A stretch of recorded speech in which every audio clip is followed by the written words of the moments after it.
तो आज का विषय रहेगा हमारा चौघड़िया। ठीक है जी। तो चौघड़िया हम क्रमशः पहले तो लिखेंगे वार के अनुसार। तो रवि से लेकर शनि तक हम रवि, सोम, मंगल, बुध,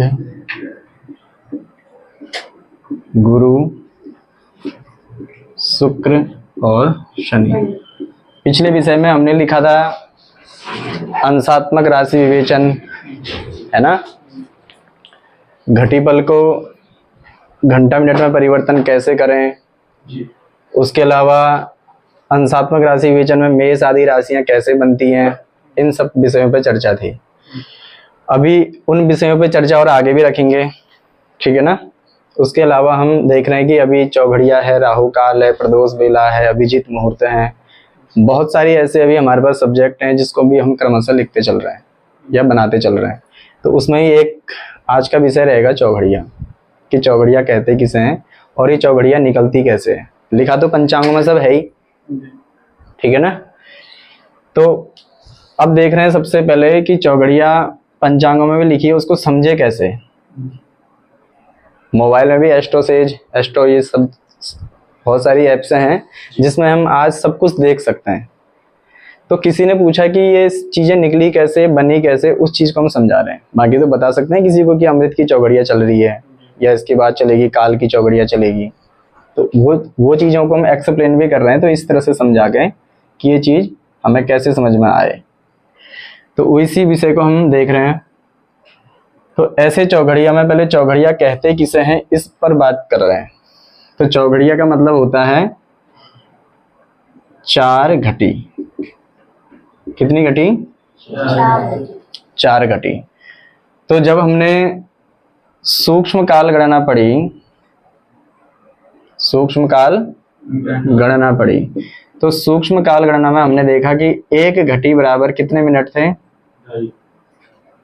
24 मिनट थे, ठीक है ना। याद तो करना पड़ेगा। और 24 गुणा 4 करेंगे तो 24 दुना 48, और 24 चको कितना होता है? 96। 24 चको यानी 48 दुना 96, तो 96 तो मिनट हो गए। 96 क्या हो गए? अगर हम इसको भाग देते हैं कितने से? 60 से। 60 से क्यों भाग दिया? क्योंकि एक घंटे में 60 मिनट होते हैं और ये 96 मिनट है, तो 60 एकम 60, तो पता चला एक घंटा जो शेष बचता है उसको 36 मिनट कहेंगे। तो अब पता चला चार घटी का मतलब था कि एक घंटा 36 मिनट एक चौघड़िया रहती है। एक हमारा अनुमान आ गया कि चार घटी को ही चौघड़िया कहते हैं। इसी विषय का दूसरा है कि पंचांग में दिखा है कि दिनमान के 8वें भाग का जो समय आएगा उसी को चौघड़िया कहेंगे, उसको निकालना ही बताएंगे। ये तो एक नॉर्मल सा मैटर था कि एक घंटा 36 मिनट निकलती है, ठीक है ना। अब एक घंटा 36 मिनट से वो कम भी हो सकती है और अधिक भी हो सकती है। वो क्या करता है? डिपेंड आपके दिनमान पर और आपके रात्रिमान पर, ठीक है ना। तो दिनमान और रात्रिमान यदि ठीक 12 घंटे होते हैं तब एक चौघड़िया अगर हम भाग देते हैं तो ठीक निकलेगा 1 घंटा 30 मिनट निकलेगा। कितना निकलेगा? 1 घंटा 30 ऐसे निकलता है। तो ये इसीलिए दिनमान वाला समझाएंगे बाद में, इसके बाद समझाएंगे, अगली वीडियो पर समझा सकते हैं। अभी हम केवल यही मान रहे हैं कि किसी भी समय को हम 1 घंटा 36 मिनट कह सकते हैं, एक मोटा अनुमान। इसी को हमने इसका इतना हटा के 1 घंटा 30 मिनट मान लिया समझने के लिए फिलहाल, कि कोई भी चौघड़िया लगभग 1.5 घंटा चलती है, और फाइनल 6 मिनट को भी हटा दिया, उसको समझेंगे बाद में। तो अब ऐसे चार घटी को चौघड़िया कहते हैं। तो ऐसे होती 8 चौघड़ियां हैं, यानी कि रविवार को जो प्रथम 1, 2, 3, 4, 5, 6, 7 और 8 क्रमशः 8 चौघड़ियां होंगी। तो 8 होंगी दिन की और 8 होंगी रात्रि की। तो इनके जो नाम होंगे क्रमशः वो 7 ही होंगे, क्योंकि 8वीं चौघड़िया जो फर्स्ट थी वो फिर 8वीं हो जाती है। जो प्रथम चौघड़िया होगी वही क्या होगी? 8वीं होगी, उसी पे खत्म। तो अब हम देखेंगे कि इन चौघड़ियों में रविवार को, सोमवार को क्रमशः चौघड़ियों के नाम होते हैं। पहले उनको समझते हैं और उनको याद करते चलेंगे तो हम क्रमशः सारी चौघड़ियों को निकाल सकते हैं। तो इससे पहले भी हम इसका नियम और लिख लेते हैं, यानी कि चौघड़िया कैसे याद करते हैं उसके नियम लिख लेते हैं, समझने में आसानी होगी। तो उस नियम को भी हम सरल तरीके से समझा रहे हैं कि दिन की चौघड़िया ज्ञात करने के लिए, दिन की चौघड़िया ज्ञात करने के लिए 6 गिनती करने पर, 6 गिनती करने पर उस वार की अगली चौघड़िया प्राप्त होती है, चौघड़िया प्राप्त होती है। तो अगली मतलब यानी कि जो इसमें चौघड़िया होगी 6 गिनती करेंगे तो अगली निकलेगी। तो क्रमशः हम पूरी इस तरह से ही 6 गिनती करने पर, यानी दिन की चौघड़िया अगर हमको निकालनी है तो गिनती करनी पड़ती है 6। इसी के इतना लंबा हम पोर्शन लिखते हुए केवल क्या लिखेंगे, रात्रि की चौघड़िया में कितनी गिनती, 5। बस रात्रि की चौघड़िया में 5 गिनती करने पर।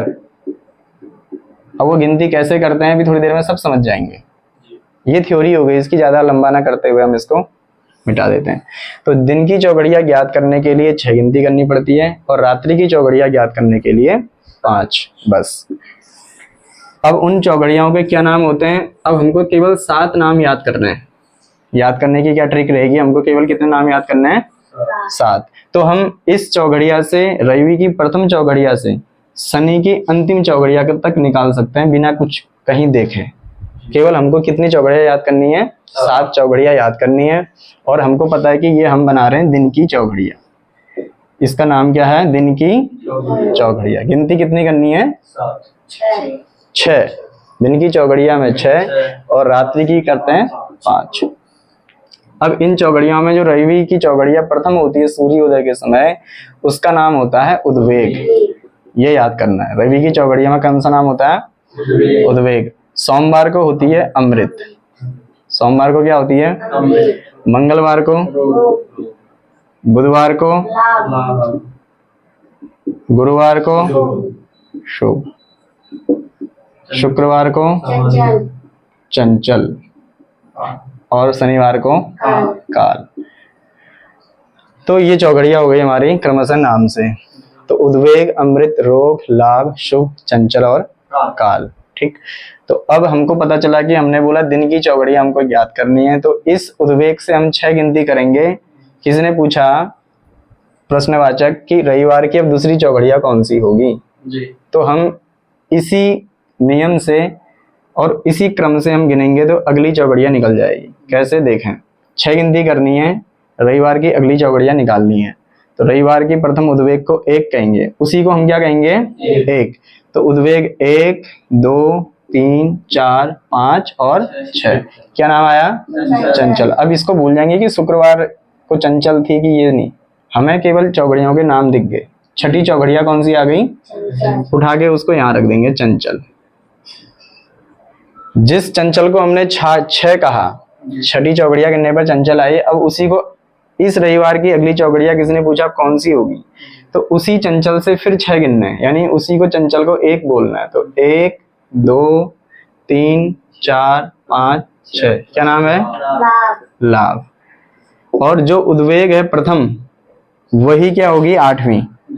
वही क्या होगी, 8वीं। हम पहले से लिख देते हैं, अगर ये 8वीं नहीं आई तो मानो चौघड़िया गलत है। ठीक है, तो लाभ हो गई। अब इस लाभ से हम फिर 6 गिनेंगे, 1, 2, 3, 4, 5, 6। क्या लिखा, अमृत। 1, 2, 3, 4 तक आ गए। इस अमृत से फिर 6 गिनेंगे, 1, 2, 3, 4, 5, 6। क्या लिखा है, काल। फिर 6, 1, 2, 3, 4, 5, 6, शुभ।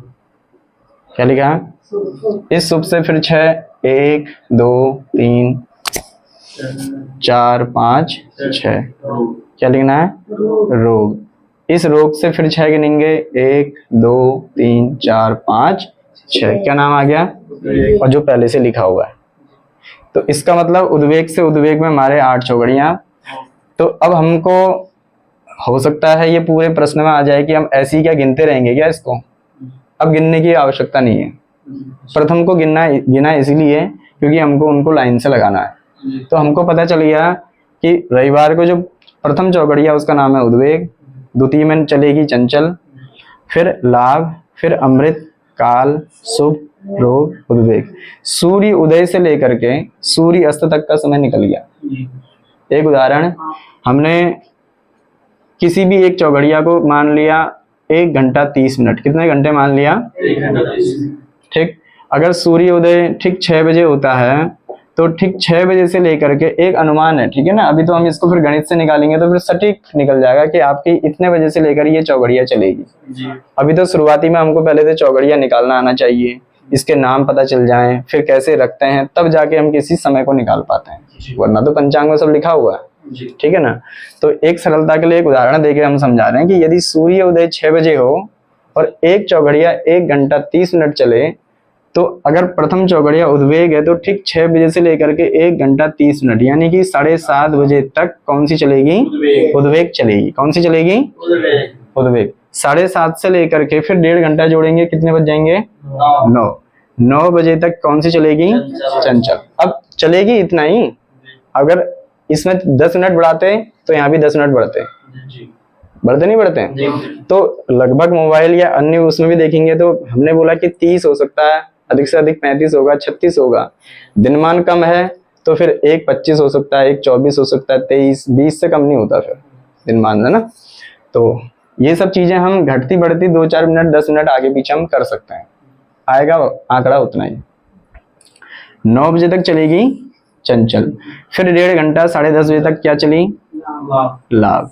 कितने बजे से, किसने पूछा लाभ कितने बजे से, जहां चंचल खत्म हुई, ठीक। 9:01 से लेकर के 10:30 तक क्या चली, लाभ। फिर चलेगी 12 बजे तक अमृत, 1:30 बजे तक काल, 3 बजे तक शुभ, और 4:30 बजे तक रोग, और 6 बजे तक। अगर कहीं पर गलत हो रहा है वही बता देना, ठीक है ना। ये तो एक अनुमान से निकल गया कि सूर्य उदय से लेकर के सूर्य अस्त तक घंटे कितने थे, 12। कितने थे पूरे, 12। तो अगर हम उस चीज को, इसको इतने में रहने देना बस, अगर हम इसको देख रहे हैं इतने में कि सुबह के सूर्य उदय से लेकर सूर्य अस्त तक 12 घंटे हैं, तो 8 चौगड़ियाओं को कितना कितना समय मिल गया, 1.5 घंटा मिल गया। फिक्स कितना मिल गया, जैसे राहु काल को समझते हैं हम, ठीक है ना। तो अब ये फिक्स निकल गया। अब ये तो एक टाइम का अनुमान हो गया। तो किसी ने पूछा रविवार को शुभ चौगड़ियाएं कौन सी होती हैं, तो शुभ चौगड़ियाओं में भी इनके नाम होते हैं।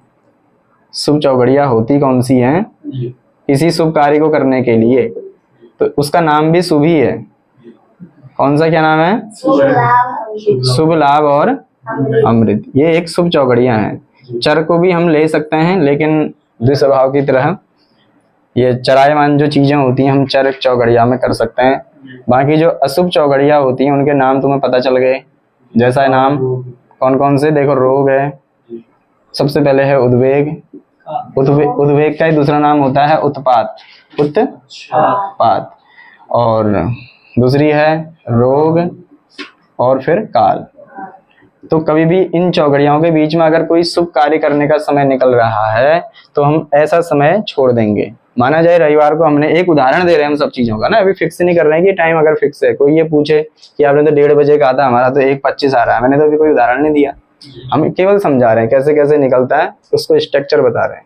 तो किसी ने पूछा कि किसी भी 1.5 घंटे के भीतर उद्वेग, रोग या काल कोई शुभ कार्य करने जा रहे हैं तो हमको इतने ये समय छोड़ना पड़ेगा किसी भी शुभ कार्य के लिए। अब है तो रविवार का दिन ही, तो रविवार को भी अगर कोई हम शुभ कार्य करते हैं, ठीक है ना, एक चौगड़िया अशुभ आ गई काल, एक आ गई उद्वेग, और एक आ गई रोग, एक लास्ट और एक उद्वेग आ गई, और चंचल को भी फिलहाल छोड़ ही दें शुभ कार्य के लिए। तो अब हमको इसमें छोड़ना, तो समय बता देंगे उस व्यक्ति को। कितना बताएंगे कि 12 बजे से लेकर के 1:30 बजे तक कौन सी चौघड़िया चल रही है? काल की। तो आप अपना ये समय जो शुभ कार्य प्रारंभ कर रहे हैं आप इस समय ना करें, या तो आप 12 बजे से पहले अमृत में कर लें या 1:30 बजे के बाद आप शुभ में कर लें। हमको इतना बताना है, ठीक है ना। वो अन्य हम चीजें देखते हैं, बाकी मोबाइल से तो हम सीधे बता सकते हैं कि ये चौघड़िया चल रही है। उसको निकाला कैसे, इसका मैटर ये था। अब हमारा इसी में अगला सब्जेक्ट इसी को आगे बढ़ते हुए आता है कि आपने तो ये कहा कि इतने गिनती करने तक हमने रविवार की निकाली, तो क्या इतनी गिनती और करनी पड़ेगी आगे, ये प्रश्न आता है। तो हम कह रहे हैं कि इसमें हम उनको यही कहेंगे कि जब हमने एक बार गिनती कर ली है तो ये सारे नाम सभी में चल जाएंगे। केवल इतना देखना ट्रिक के लिए कि इस लाइन में उद्वेग, चंचल, लाभ, अमृत, काल, शुभ, रोग, उद्वेग लिखा है फिर से, ठीक है ना। अब इसी लाइन में देखेंगे कि अमृत कहाँ लिखा है, ये लिखा है अमृत, लिखा है। तो सोमवार के नीचे भी अमृत लिखा है। तो किसी ने पूछा सोमवार के दूसरी चौघड़िया, सोमवार को प्रथम तो है अमृत, दूसरी कौन सी होगी, तो गिनती कर लेते हैं फिर भी 1 2 3 4 5 6, क्या आया? काल। और पता चला अमृत के नीचे क्या लिखा है? तो हम इतनी फालतू ना गिनती करने से सीधे इसके नीचे जो चौघड़िया लिख रखी है उसी को क्रमशः लिख सकते हैं। सोमवार की बन जाएगी, मंगलवार को जैसे बना के देख लेते हैं एक बार, सीधे लिख लेते हैं। देखो तुम बताते चलना, काल दूसरी हो गई, काल के नीचे शुभ, पता तो चल जाए ना जिससे, शुभ के नीचे रोग। अब उद्वेग एक यहाँ भी लिखा है और एक यहाँ भी लिखा है, तो हमने एक ही बार लिखना है। हमने क्या करना है? एक ही बार लिखना है। उद्वेग, फिर चंचल, लाभ, अमृत, बस। तो अमृत ये भी थी तो अमृत ये भी आ गई, उद्वेग ये भी थी तो उद्वेग ये भी आ गई, रोग अगर ये भी है तो 8वीं भी कौन सी होगी? रोग। अब जहां रोग है, चाहे इससे रोग देख लेते हैं, चाहे इससे, रोग के नीचे क्या है? उद्वेग। तो ऐसे ही हम अब सारी चौघड़ियाओं को यानी रविवार से शनिवार तक आराम से बना सकते हैं, कंप्लीट कर सकते हैं। ये सभी के लिए होमवर्क भी रहेगा। तो ये है आज चौघड़िया दिन की कैसे निकालते हैं, और रात्रि की चौघड़िया में कितनी गिनती करनी पड़ती है? 5। तो सबको समझ में आ गया होगा कि रविवार को अगर उद्वेग प्रथम है तो हमने क्रमशः निकाल दी, सोमवार से भी निकाल सकते हैं, तो ये शनि तक हम पूरी बना लेंगे। इसी तरह से बन जाएंगी, बन गई। अब अगला प्रश्न आता है कि रात की चौघड़िया कैसे निकलेगी, और प्रथम रात की चौघड़िया हम रविवार से अगर देखेंगे, इसके बाद अब नवी चौघड़िया कौन सी होगी, ठीक। केवल इतना समझाते हैं, इसी प्रकार से भी तुम रात की भी निकाल सकते हो। फाइनल इतना ही विषय रखेंगे आज के उसमें, और बाकी इससे आगे की चर्चा कल करेंगे, ठीक है ना। तो रात की एक बार फिर से देख लेते हैं कि रात्रि में कितना गिनना पड़ता है? 5। तो ये उद्वेग है, तो उद्वेग से गिनेंगे 1 2 3 4 5, क्या लिखा है? शुभ। ये नवी हो गई, शुभ। अब इसी शुभ से ही 5, 1 2 3 4 5, क्या लिखा? 10वीं हो जाएगी अमृत। 10वीं क्या होगी? फिर अमृत से 1 2 3 4 5, 1 2 3 4 5, चंचल। अब यहाँ जगह नहीं है, अगर हम करना चाहें तो हम पूरी निकाल सकते हैं। जैसे हमारा दिन की चौघड़िया में यहाँ से यहाँ तक निकला था, यानी शुभ से अगर निकला है ना, तो अंतिम जो 16वीं चौघड़िया होगी उसका नाम भी क्या होगा? शुभ होगा। तो जब ये पूरे निकल सकते हैं, ऐसे ही फिर मंगल यानी कि सोमवार का हम चार्ट बना सकते हैं, ठीक है ना। बाकी रात्रि चौघड़िया अगले उसमें समझाएंगे। अभी के लिए ज़्यादा लंबा ना करते हुए अभी इसको दिन की चौघड़िया को हम किस तरह से निकालते हैं, सभी के लिए यही प्रश्न होगा कि रविवार से लेकर शनिवार तक पहले पूरा निकाल के दिखाएं, फिर आगे हम रात्रि की चौघड़िया को निकालेंगे, ठीक है। जय श्री राधे।